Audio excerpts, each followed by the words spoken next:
সামনেই আসছে গণেশ চতুর্থী, আর এই গণেশ চতুর্থীতে গণেশ ঠাকুরের প্রিয় খাবার মোদকের রেসিপি আজকে আমি তোমাদের সাথে শেয়ার করতে চলেছি।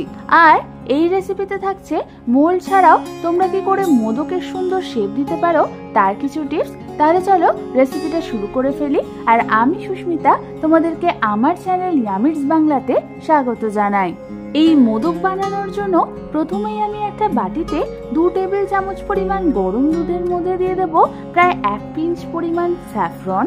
তারপর এই স্যাফরন আর দুধটাকে হালকা হাতে নাড়াচাড়া করে নিয়ে আমি এটাকে রেখে দেব যতক্ষণ না দুধের কালারটা চেঞ্জ হয়ে যাচ্ছে। এবার আমি অন্যদিকে গ্যাস জ্বালিয়ে একটা ফ্রাইং প্যান বসিয়ে দিলাম, আর তার মধ্যে আমি দিয়ে দিলাম প্রায় 1/4 কাপ পরিমাণ দেশি ঘি, আর দিয়ে দেবো 1 কাপ পরিমাণ বেসন।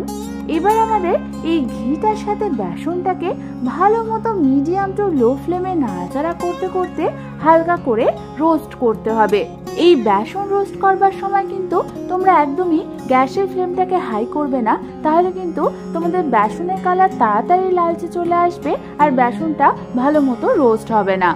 প্রায় 15 থেকে 20 মিনিট ধরে হালকা হাতে মিডিয়াম টু লো ফ্লেমে নাড়াচাড়া করতে করতে তোমরা দেখবে আমাদের বেসনের কনসিস্টেন্সিটা ঠিক এরকম চলে এসেছে, আর দেখবে বেসনের গা থেকে ঘি বেরিয়ে আসছে।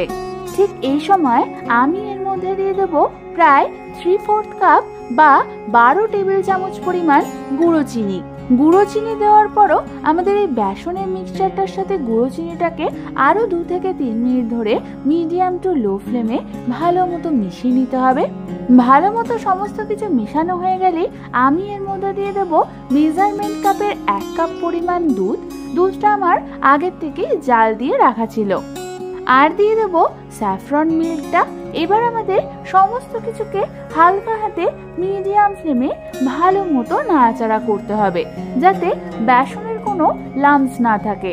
প্রায় 3 থেকে 4 মিনিট ধরে মিডিয়াম ফ্লেমে ভালো মতো নাড়াচাড়া করতে করতে তোমরা দেখো আমাদের এই মিক্সচারটা ঘন হয়ে এসেছে। ঠিক এই সময় আমি এর মধ্যে দিয়ে দেবো কিছুটা পরিমাণ কুচনো পেস্তা বাদাম। পেস্তা বাদামটা দিয়েও আমাদের সমস্ত কিছুকে ভালো মতো আরো একবার নাড়াচাড়া করে নিতে হবে।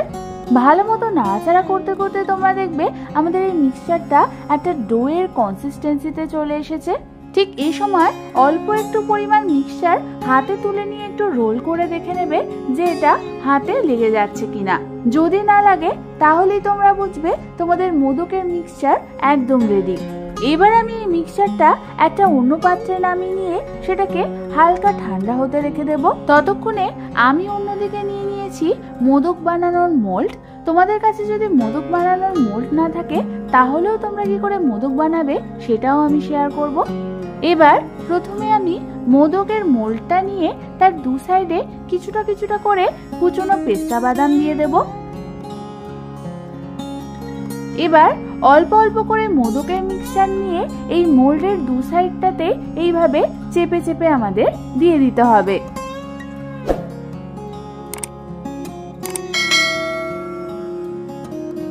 তারপর ঠিক এইভাবে চেপে মুখটাকে বন্ধ করে এর 4 ধারে যে এক্সট্রা মিক্সচারটা রয়েছে সেটাকে আমি এইভাবে সরিয়ে দেব।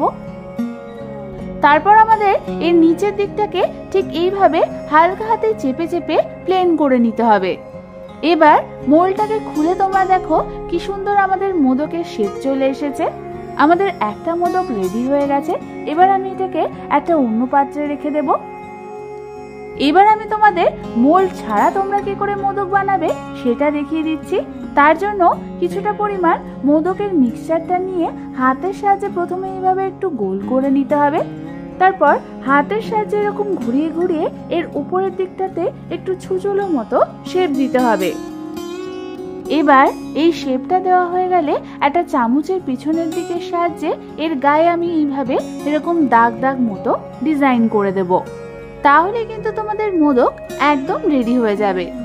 তোমাদের এই মোদক বানানোর সময় একটা জিনিসই লক্ষ্য রাখতে হবে যেন তোমাদের মোদকের মিক্সচারটা একদম ঠান্ডা না হয়ে যায়, হালকা গরম থাকে।